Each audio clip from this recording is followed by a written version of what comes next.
بسم الله الرحمن الرحیم. په وینډوز 10 کې ډیسکټاپ رائټ کلیک کې زموږ تاسو تیر ورځ درس ډسپلی سیټینګ ډسپلی سیټینګ درس هم لوستل. د دې څخه وروسته بل درس زموږ پرسونالایز ده. پرسونالایز تاسو کولی شئ خپل د ډیسکټاپ لپاره بګراوند انتخاب کړئ، همدارنګه وینډوز کلر انتخاب کړئ، همدارنګه لاک سکرین انتخاب کړئ او تیمز انتخاب کړئ. دغه څلور موضوعات موږ سره د پرسونالایز مربوط دي. اولنی موضوع په دې کې ډیسکټاپ بیکګراوند دی. موږ سره ډیسکټاپ بیکګراوند لا تاسو کولی شئ خپل د کمپیوټر ډیسکټاپ دپاره دغه بیکګراوند دپاره عکسونه غوره کړئ. د دې لپاره څه وکړئ، راځو په دې باندې کلیک کوو او بیکګراوند ته راشئ. په دې کې موږ سره درې خبرې دي. یو موږ سره په دې کې پکچر ده، بل سولید کلر ده او بل سلایډ شو ده. پکچر دلته تاسو کولی شئ ډیسکټاپ بیکګراوند دپاره یو تصویر غوره کړئ چې تاسو ډیسکټاپ کې کوم تصویر راشي. په دې به کلیک تاسو وکړئ، تاسو تصویران ښکاره کړي. دومره تصویران موږ سره په دې کمپیوټر کې شته دي. کوم تصویر هم خوښېږي یا به دې کې خوښ کړئ. فرض کړه دا تصویر هم خوښ شو، نو تاسو ډیسکټاپ بیکګراوند کې هماغه تصویر څنګه شي، ځای پر ځای شي. یا تاسو دا تصویر نه خوښېږي، فرض کړئ تاسو غواړئ چې مطلب ډیسکټاپ بیکګراوند دپاره تصویر غوره کړئ، براوزر کې د کوم بل ځینې راوړئ، نو براوز به انتخاب کړئ، ورته تصویران ته موږ سره شته دي، کوم تصویر دې راشي. په دې تصویرانو کې به تاسو وکړئ یو تصویر غوره کړئ تر څو ستاسو ډیسکټاپ بیکګراوند په شکل باندې ځای پر ځای شي یا راشي. فرض کړه دا تصویر هم خوښ شو او چوز پکچر یې کوئ، دغه تصویر به ستاسو د بیکګراوند په شکل څنګه شي، راشي.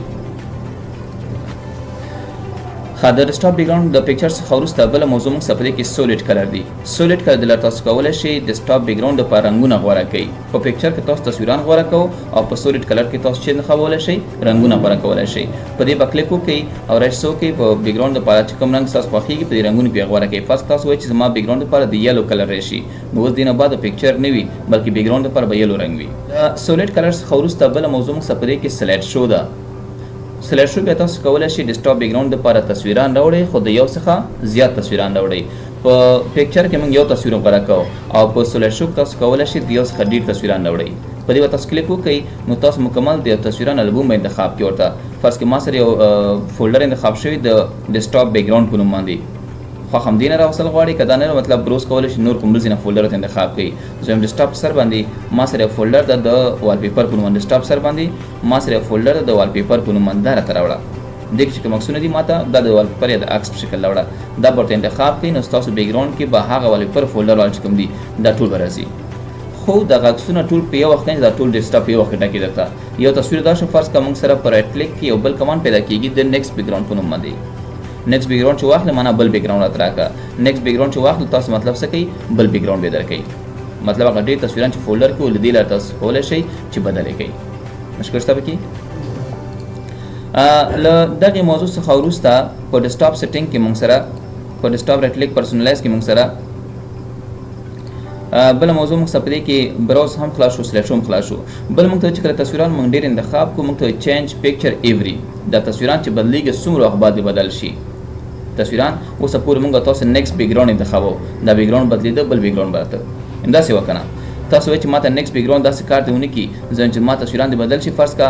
څومره وخت بعد بدل شي. دلته ورته وخت انتخاب کړئ چې دونه وخت بعد زموږ تصویران بدل شي، 1 منټ بعد، 10 منټه، 10 منټه، 1 ساعت، 6 ساعته او 1 ورځ بعد. که چېرې تاسو په دې کې 1 منټ واخلئ، معنا 1 دقیقه بعد ستاسو عکس خپله بدلېږي. دا کوم عکس بیکګراوند کې موږ راوستې ده دې نه بغیر تاسو راشئ نیکسټ بیکګراوند انتخاب کړئ، دا خپله بدلېږي. بل ازو موږ سره یو بل کمان په دې کې شفل په روښانه کولو سره د دغې والپیپر فولډر کې چې کوم عکسونه دي دا عکسونه به غیر منظم بدلېږي. که چې تاسو دا آن کړئ یعنې شفل آن کړئ، دا عکسونه به غیر منظم بدلېږي. غیر منظم نه مطلب دا ده چې تاسو راشئ فرض کړه والپیپر فولډر ته موږ سره والپیپر دې کې دا عکسونه موږ سره شته دي ښه ډېر دي. مثلا اول به دا بدلېږي، بیا به دا بدلېږي، ګډوډ بدلېږي، معنا منظم به نه بدلېږي. یو به پاس نه نښلي، بل منځ نه اخلي، بل ښي طرف نه، بل چپ طرف، مختلف ساحونه چې کړي عکسونه غوره کوي. خو که تاسو راشئ دغه شفل کمان ورته آف کړئ، که تاسو راشئ او دا شفل کمان چې کوئ آف کړئ، ورته پرسونالایز سره ځم او بیکګراوند کوته چې دغه شفل کمان ماته آن کا آف یې کړه. چې کله آف کړئ اوس به دا ستاسو عکسونه منظم بدلېږي. منظم نه مطلب دا ده چې فرض کړئ اول به دا عکس راځي، بیا به دا راځي، بیا به دا راځي، منظمه توګه باندې یو عکس به څنګه تر اخره پورې بدلېږي. دې ته چې کله آف یې داسې کېږي منظم به بدلېږي. له دې موضوع څخه وروسته بله موضوع وایي لیټ سلیډ شو رن ایون اف آی ایم آن بیټري پاور. وایي سلیډ شو ته اجازه ورکړه. دغه عکسونه چې بدلېږي د عکس بدلېدو ته سلیډ شو وایي. د عکس څه وایي؟ سلیډ شو وایي. او دا چې عکس بدلېږي نو ستاسو کمپیوټر کې بیټري چارج ډېر مصرفوي بیا. نو دا څه وایي؟ لیټس اجازه ورکړه run even if I'm on battery power کچې زه بیټری استعمالوم زه بیټری پاور استعمالوم چارجر کنیکټ نه وي زما کمپیوټر سره نو سوچ سلیکټ شو د وشي کدا ان کې معنا په بیټری یا چارجر کې به سلیکټ شو کیږي او کچې د اف کې نو بیا سلیکټ شو نه کیږي دا موږ په دې خاطر اف کو تر څو په بیټری کې زموږ ډیر چارج مصرف نشي چارج څنګه شي ډیر مصرف نشي بل څه وایي چوز افیټ د غاکسونه چې موږ راوړو ډیسکټاپ مخته سره کوم ته درې شي یو په دې کې فیل دا بل فټ دا بل سټریچ دا ټایل دا سنټر دا سپن دا فیل چې کله واخلې دغه عکس چې تاسو راوسی دا ټول بیکګراوند په فیل کوي درته ډکې درته بیکګراوند څنګه کوي درته ډکې یا فیل کوي درته که عکس غټ یا وړو کوي خدا بیکګراوند په فیل کوي یا ډکې درته بل موږ سره په دې کې فټ دا فټ چې کله واخلې دغه عکس سره تاسو بیکګراوند ډکېږي خو کوم ځای چې خالیګه پاتې کېږي هغه ته ځانګړی رنګ به ورکوي دې رنګونو تاسو به رنګ انتخاب چې کوم رنګ بیا راشي مطلب څه راشي تاسو ګور دا عکس موږ سره مکمل فول سکرین عکس نه ده که نه دې خواته موږ سره شین ځای راغلی او دې خواته چې راغلی شین ځای راغلی دې ته فټ وایي چې کوم ځای پوره عکس راځي عکس به راځي او چې عکس مطلب نه برابرېږي هغې په ځای موږ ته چې کې فټ کې مطلب دغه اضافي رنګ ورکوي تاسو رنګ خپله هم ورته غوره کولی شئ چې کوم رنګ دې راشي فرض کوئ زه یلو رنګ ورکوه د اضافه ځای کې چې کوم پاتې کېږي نو تصویر چې پکې نه وي هغې ته ژېړ رنګ ورکړه په دې پوه شوئ له دې نه وروسته بل موږ سره په دې کې چې کله کلیک وکړو بل موږ سره سټریچ ده سټریچ چې کله واخلې دغه والپیپر بیکګراوند ته راځي خو دا کشکړه غوندې راځي سره کوم راځي کشکړه چې تصویر وړو کوي نو دا به کشکړې تر څو دا بیکګراوند پیدا شي کشکړې رسي تاسو کو دا دې خو هم کش شوی دا دې خو هم کش شوی دا ګروپ سي کش شوی غونډه کنه والپیپر کش شوی دا او بل موږ سره په دې کې لدین موضوع ورسره بل ټایل ده ټایل چې کله تاسو انتخاب کوئ یو تصویر وړو کوي دا تصویر به تکرار راځي تکرار راځي څو دانې به دا راځي ټایل څه معنا چې دا به څو دانې تکرار راځي تر څو دا سکرین پې ډک شي دې لپاره ښه مثال دا ده فرض کړه زه رالم په دې باندې ډبل کلیک ما وکړه یو والپیپر ما راوسته فرض کړه دا والپیپر زه راوړم ورته داسې دې خواته به یې کاپي کړم پرې به کار وکړو په دې والپیپر باندې رایټ کلیک وکړئ او ایډیټ یې کوئ په دې باندې رایټ کلیک وکړئ او ایډیټ یې کوئ تر څو لږ تغیرات په دې کې راوړو دا ډېر غټ تصویر ده وړوکی به یې کړو ریسایز ته راشي دا تصویر وړوکی کوي څنګه وړوکی کوو فرض کړه دا ما واسه لس پر لس مې کړو اوکې مې کړو دونه وړوکی تصویر شو دا مې سیف کړو دا مې شی کړو سیف مې کړو زه راځم دغه عکس غواړم چې د والپیپر په شکل راشي نو وایم سیټ از ا ډیسکټاپ بیکګراوند دا مې انتخاب کړو تاسو ګورئ عکس تکرار راغلی کله چې عکس وړوکی او ټایل تاسو انتخاب کړئ دا عکس به ډیسکټاپ بیکګراوند کې تکرار که زه راشم په دې کې بیا د دوباره ورته فیل واخلم فیل کې معلومه خوا چې دغه عکس که غټ یا وړوکی د ټول بیکګراوند پیدا کوي دا ګوره ټول ډیسکټاپ جال شو عکس کوالټي کمزور د وړوکی عکس څه خو که چې تاسو په دې وخت مخامخ کېږئ نو تاسو ټایل واخلئ تر څو ستاسو بیکګراوند د عکس پیدا شي او تکرار راشي بهتر راځم دا عکس لرې کوم ما فرض کې یو بل عکس واخیست په دې کې داسې عکس ما غوره کړ داسې عکس او سیټ از بیکګراوند مې کړ چې کله واخلئ او ستاسو سکرین چې کوم دغه ایکسټینډ ډسپلی وي سره کوم ډسپلی وي ایکسټینډ تاسو د والپیپر مکمل تاسو ته هم ښکاري او ما ته هم ښکاري